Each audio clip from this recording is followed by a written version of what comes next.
যে কষ্ট করে আসলাম, এখন সুসময়ে এসে সরকার পতনের পরে এই যে ফ্যাসিস্ট সরকারের লোক এখনো থেকে গেছে এলাকায়, থাকার পরে এদের অত্যাচার এখনও যদি আমাদের 17 বছর সহ্য করেছি, এখনও যদি এসে যদি আমরা এই ফ্যাসিস্ট সরকারের লোকের হাতে যদি আমরা অত্যাচার হই, তাহলে আমরা যাবো কার কাছে?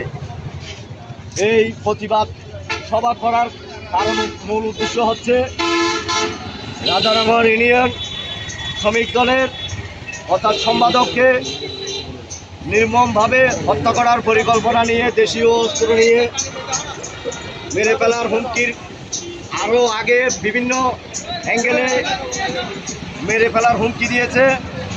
আমাদেরকে বলেছিলেন, আমরা বলতেছি মেরে ফেলতে বললে তো মেরে ফেলতে পারবে না, আমরা আছি।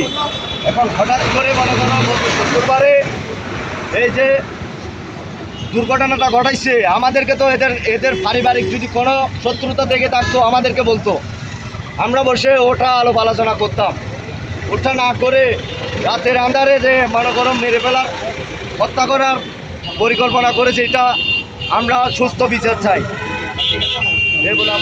আমি ইসলামপুর ইউনিয়ন শ্রমিক দলের পক্ষ থেকে বলতেছি, তীব্র নিন্দা জানাচ্ছি এটা। এ বলে আমার